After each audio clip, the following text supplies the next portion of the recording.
আসসালামু আলাইকুম। আমরা এখন দেখব যে সিলেকশন টেকনিকগুলো। সিলেকশন টেকনিকগুলো হচ্ছে যে কি ইলাস্ট্রেটরে ফার্স্ট আপনি আসেন, এগুলো আমার লাগবে না, এখন ক্রস চিহ্ন দিয়ে কেটে দিতে পারি। এখানে যদি আমি এটা নিই ফার্স্ট সিলেকশন টুল দিয়ে আমি কি করতে পারি, এটাকে অল্টার চেপে ধরে দুপাশ থেকে সমানভাবে ছোট করতে পারি। এটা সিলেক্ট করছি, সিলেক্ট করে নাড়াচাড়া করতে পারতেছি এবং এখানে চাপ দিলে এটা রাউন্ড আকারে বড় হচ্ছে এবং এক পাশ থেকে টানলে এটা এখান দিয়ে বড় হচ্ছে এবং দুই পাশ থেকে অল্টার শিফট চেপে ধরে বড় ছোট হচ্ছে। অল্টার চেপে যদি মাউসটাকে ড্র্যাগ করি তাহলে আরেকটা কপি হচ্ছে। অল্টার চেপে ধরে যে মাউস ড্র্যাগ করি আরেকটা কপি হচ্ছে। দেন কন্ট্রোল ডি দিলে এটা সেভারাল টাইম পেস্ট হচ্ছে। যদি সেম ভাবে সবগুলোকে সিলেক্ট করতে চাই তাহলে মাউসটা চেপে ধরে এভাবে সিলেক্ট করতে, অথবা কন্ট্রোল এ দিলে সবগুলো সিলেক্টেড হবে। দেন অল্টার চেপে ধরে মাউসটা নিচের দিকে টান দিলে একটা কপি হবে। কন্ট্রোল ডি দিলে সেম দূরত্বে অনেকগুলো কপি হবে। Control T that means same দূরত্বে অনেকগুলো কপি হওয়া, এবং সেম দূরত্বে সবগুলো কপি হইলে আমি সবগুলোকে সিলেক্ট করতে চাইলে সিলেক্ট করে কালার পরিবর্তন করতে পারবো।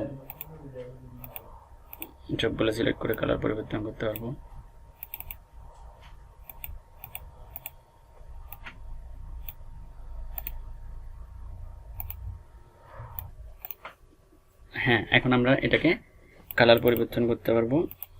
কালারটা পরিবর্তন করতে চাইলে এভাবে কালারটা পরিবর্তন করতে পারবো সিলেক্ট করে।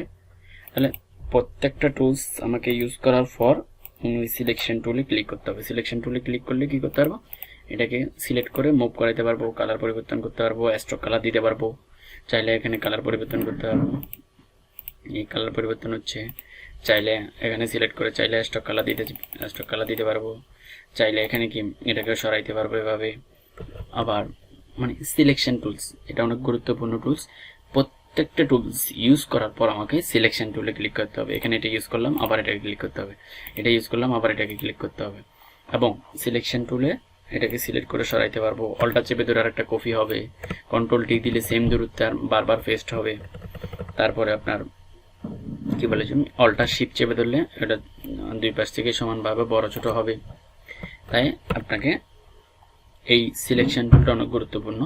এরপর আছেন ডিরেক্ট সিলেকশন টুলের কাজ হচ্ছে অল্টার চেপে ধরে যদি কপি করি এই কর্নারগুলোকে পরিবর্তন করার জন্য। এটা বিগত টিউটোরিয়ালগুলোতে দেখানো আছে। কর্নারগুলোকে পরিবর্তন করার জন্য এভাবে কর্নারটাকে পরিবর্তন করতে পারি, বা দুই বা ততোধিক কর্নারকে একসাথে পরিবর্তন করতে চাইলে এভাবে কি কর্নারগুলো পরিবর্তন করতে পারবো। দেন আপনি আসেন, এবার এভাবে কর্নারগুলো পরিবর্তন করা সম্ভব আপনাদের দ্বারা। তাহলে আমি ডিরেক্ট সিলেকশন টুলটা অ্যাঙ্কর পয়েন্টারগুলোকে পরিবর্তন করার জন্য ডিরেক্ট সিলেকশন টুলটাকে ব্যবহার করব।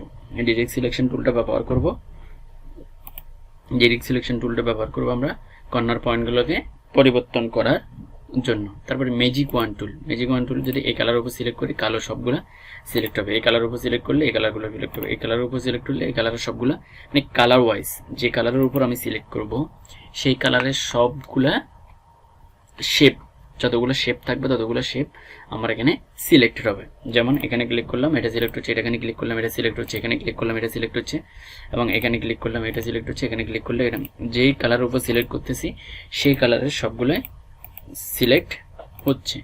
এটাই হচ্ছে selection tool magic one. Select করার পর কি করতে পারবো, এখানে কালো আছে আমি এখানে দিয়ে দিলাম লাল, এখানে কালার পরিবর্তন করতে পারলাম।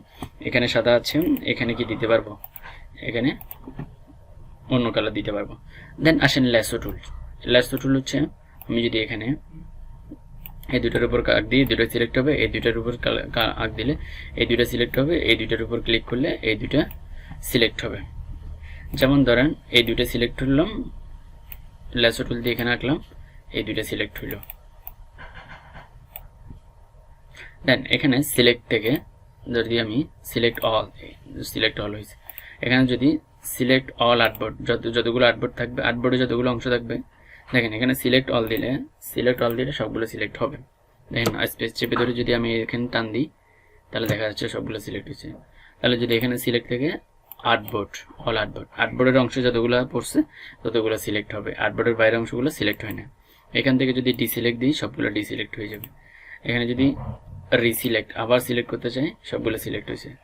যেমন ধরেন আমি যদি এখানে ক্লিক করলাম, এখানে ক্লিক করে সিলেক্ট থেকে ইনভার্স সিলেক্ট মানে তার বিপরীত, ধরেন এই কয়েকটা সিলেক্ট ছিল, আমি তার বিপরীতগুলো এগুলো সিলেক্ট করতে চাই সবগুলো, তাহলে সিলেক্ট থেকে সিলেক্ট ইনভার্স দিলে তার পর অংশগুলো সিলেক্ট হবে। তাহলে এই চারটা হচ্ছে selection portion, direct selection tools. এটা দিয়ে সিলেক্ট করতে পারি, সিলেক্ট করে মুভ করাতে পারি, অল্টার শিফট চেপে ধরলে বড় ছোট হয়। এটা হচ্ছে অল্টার চেপে ধরে ড্র্যাগ করলে আরেকটা কপি হবে।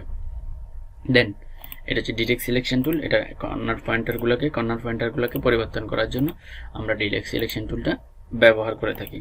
ডিরেক্ট সিলেকশন টুল ব্যবহার করে যে কর্নারগুলোকে পরিবর্তন করার জন্য। ম্যাজিক ওয়ান টুলস হচ্ছে আমরা সিলেকশন কালার ওয়াইজ সিলেকশন করার জন্য ম্যাজিক সিলেকশন টুলটাকে ব্যবহার করি। যে কালার উপর ক্লিক করব ওই কালারে যতগুলো শেপ থাকবে ততগুলো শেপ সিলেক্ট হবে। দেন ল্যাসো টুলস, আমি যদি এটার উপর অঙ্কন করি এখানে ল্যাসো টুলটা এভাবে সিলেক্ট হবে। আমি যদি এটার উপর এভাবে ড্রয়িং করি এভাবে এটার উপর এটা অঙ্কনগুলো সিলেক্টেড হবে। এটাই হচ্ছে সিলেকশন পোর্শন। এই চারটা টুলস হচ্ছে আমাদের সিলেকশন টুলস। এই চারটা টুলস দিয়ে আমরা একটা শেপকে সিলেক্ট করতে পারি এবং এই শেপটাকে সিলেক্ট করে পরিবর্তন করতে পারি, কালার মুভ করাতে পারি, বড় ছোট করতে পারি। তাহলে আমাদের এই চারটা সিলেকশন টুলস অনেক গুরুত্বপূর্ণ টুলস। এটা আপনারা অবশ্যই ভালোভাবে প্র্যাকটিস করবেন। ধন্যবাদ।